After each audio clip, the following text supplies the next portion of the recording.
Hello students, this is Tushar Patel, your physics teacher and I welcome you all on my channel. So कैसे हैं आप? How you all? कैसी चल रही है बच्चों जिंदगी? कैसा काय?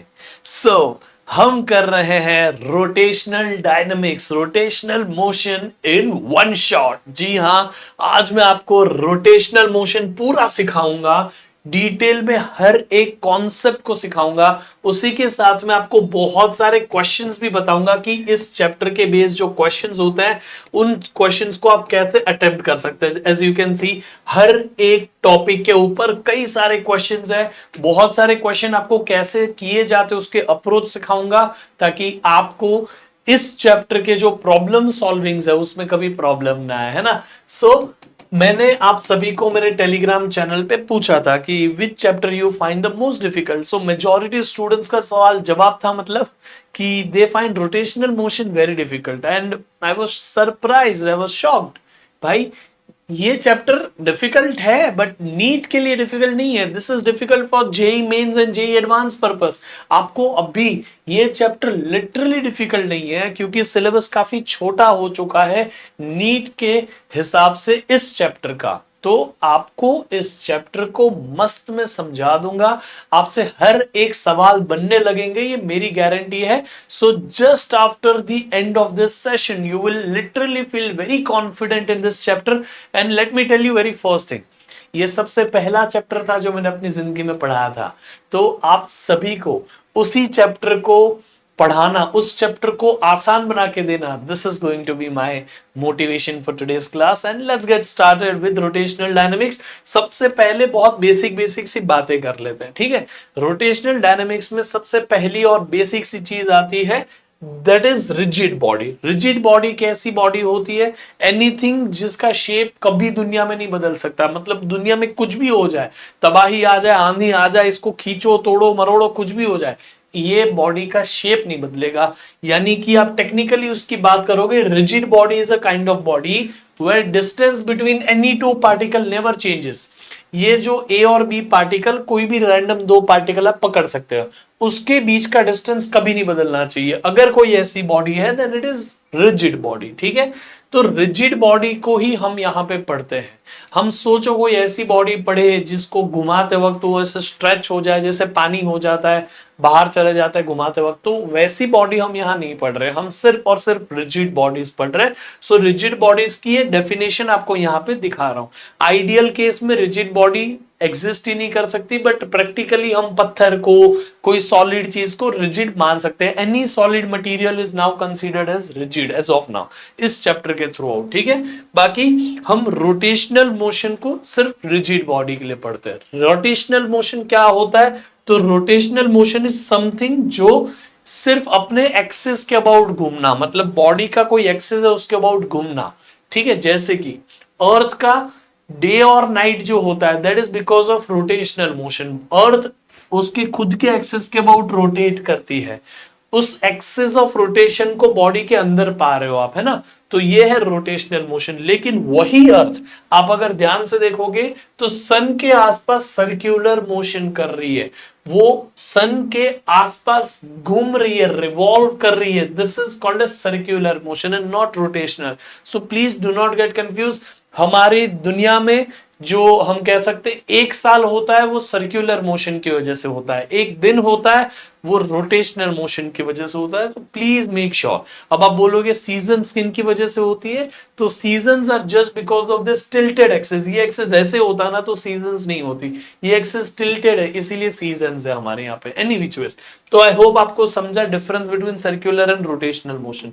तो जब रोटेशनल मोशन होता है, पूरी बॉडी तो रोटेट करती है, ऊपर ऊपर से दिखता है कि अर्थ पूरा रोटेट कर रहा है, लेकिन उस अर्थ के जितने भी पार्टिकल्स है वो सब तो सर्कुलर मोशन करते हैं। क्यों?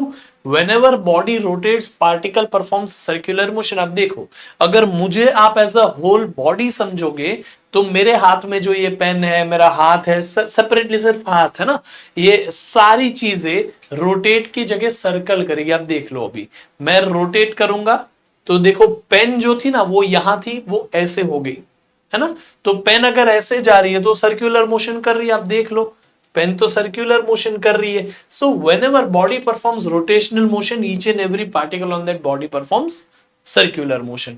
इसी चीज को अपने दिमाग में घुसा लेना. आप अपने घर का पंखा देखो, समझ लो पंखे के ऊपर ये 3 पॉइंट्स है ना.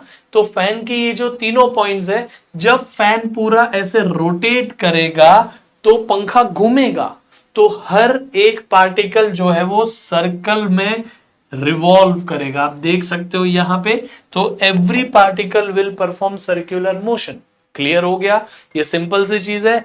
तो बॉडी जो है वो रोटेट करती है, लेकिन पार्टिकल जो है वो सर्कल घूमता है. याद रख लेना इस चीज को. आपका पंखा एक बॉडी है, इट परफॉर्म्स रोटेशनल मोशन, लेकिन उस पंखे पे हर एक पार्टिकल, एवरी पार्टिकल, हर एक पार्टिकल सर्कल घूमता है. तो तभी ही बनता है रोटेशनल मोशन. सिर्फ एक पार्टिकल सर्कल नहीं घूमता है, that is its centre of मास, या हम बोल सकते हैं जिस भी पॉइंट से एक्सिस ऑफ रोटेशन पास हो. तो एक्सिस अभी यहां है क्योंकि इस एक्सिस के अबाउट पूरा पंखा घूम रहा है. आपका पंखे के सेंटर पे पूरा एक्सिस ऑफ रोटेशन है.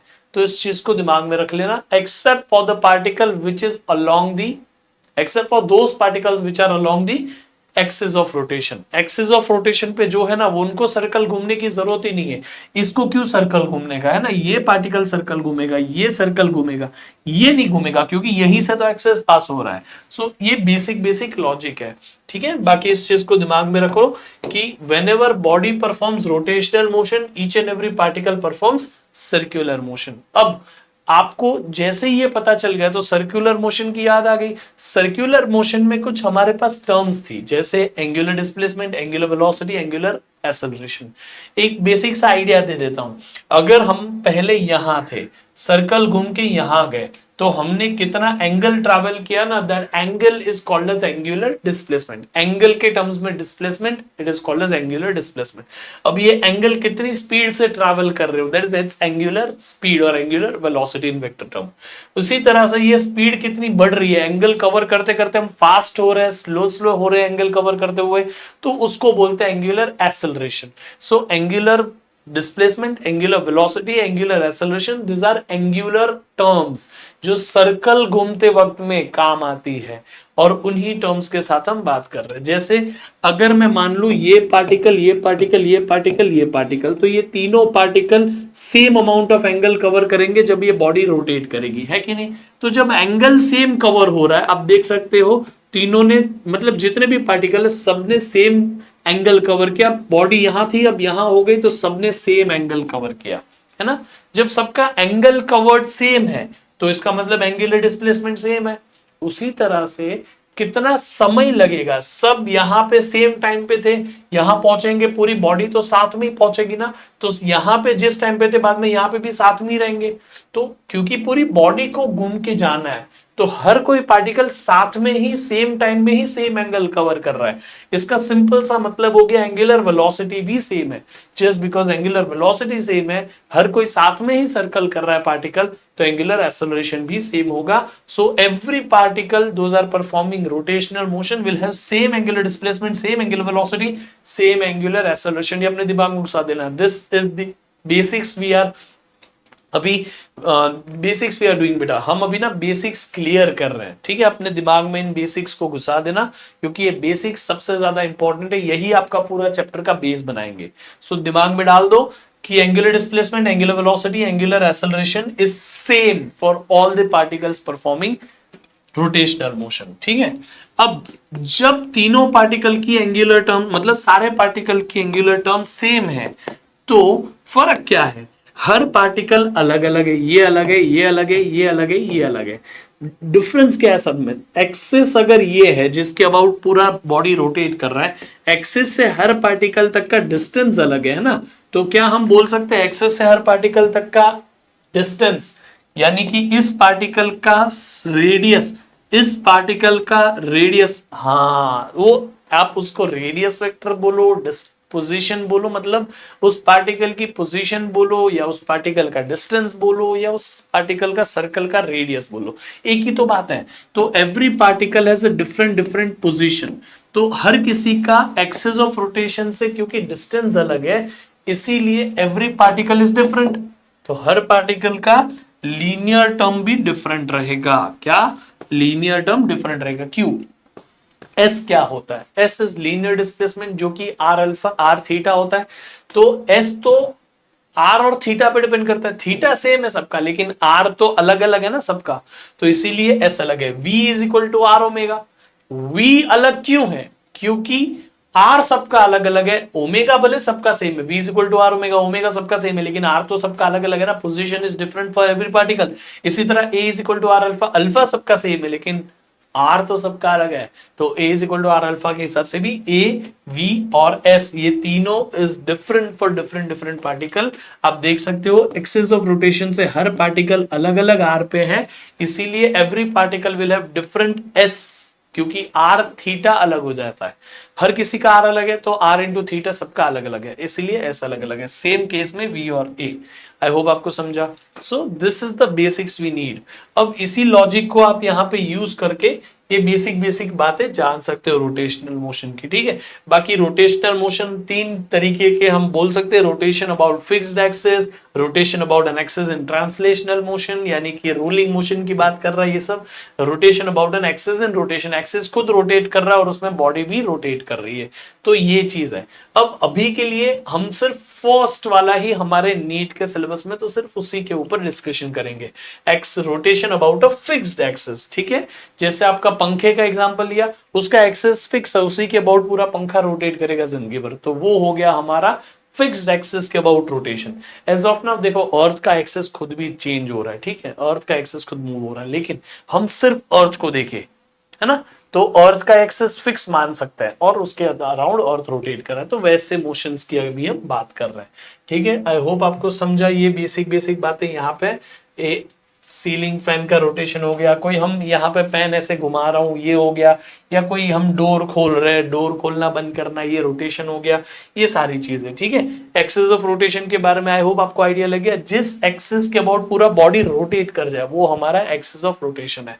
एक्सिस ऑफ रोटेशन से परपेंडिकुलर डिस्टेंस हर एक पार्टिकल का जो आप निकालते हो ना, ये पर एक्सिस ऑफ रोटेशन, और उससे आप देख सकते हो यहाँ पे एक्सिस ऑफ रोटेशन से परपेंडिकुलर डिस्टेंस है, ये देखो, है ना, सरफेस पे, मतलब एक्सिस ऑफ रोटेशन ऐसा है तो ऐसा परपेंडिकुलर डिस्टेंस, उस डिस्टेंस को हम आर बुलाएंगे। ठीक है, क्लियर हो गया आपको अभी ये?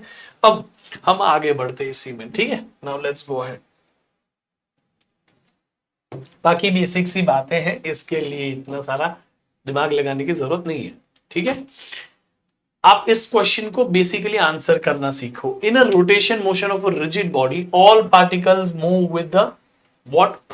Same linear and angular velocity? No, different होती है दोनों। Same linear and different angular velocity, same linear है डिफरेंट एंगुलर है, रॉन्ग है। Different linear velocities but same angular velocities, yes. हर एक पार्टिकल जो होता है उसका थीटा, उस पार्टिकल का थीटा, ओमेगा, अल्फा सेम होता है, लेकिन S is equal to r theta. Theta भले सबका सेम हो, आर अलग है इसलिए S अलग हो गया। V is equal to r omega, omega सबका सेम है लेकिन आर अलग है इसलिए V अलग हो गया। A is equal to r alpha, alpha भले सबका सेम है लेकिन आर अलग है इसलिए A अलग हो गया। तो सबकी लीनियर टर्म्स डिफरेंट होनी चाहिए, एंगुलर टर्म्स सेम होनी चाहिए। ये है आपका सिंपल सा answer of the first question. I hope आपको समझा। ठीक है, अब let's go for the next question. बहुत सिंपल सिंपल क्वेश्चन है, जस्ट वार्म अप कर रहे हैं हम। ठीक है, बेसिक्स का। In rotational motion, sorry second question, on account of rotation of earth about its axis, है ना, अर्थ के रोटेशन की बात कर रहे हैं। क्वेश्चन में क्या बोला है उसको देख लेते हैं। The linear velocity of objects at equator is greater than that of earth at other place. Equator पे जो v है वो सबसे ज्यादा है। ठीक है, आगे बढ़ता है। Angular velocity of objects at equator is more, angular velocity तो हर जगह सेम होती है, तो ये तो ऑप्शन ही नहीं है। ठीक है, the linear velocity of objects at all places on the earth is equal, ये भी ऑप्शन नहीं है। Linear velocity is different at every position, ठीक है, ये भी wrong. The angular velocity and linear velocity are uniform, same नहीं हो सकती। एंगुलर वेलोसिटी सेम हो सकती है लेकिन लीनियर थोड़ी सेम है, तो ये भी ऑप्शन नहीं है। Option first is the correct answer. इसका सिंपल सा मतलब क्या है कि आपने इक्वेटर पे हो तो इक्वेटर इज द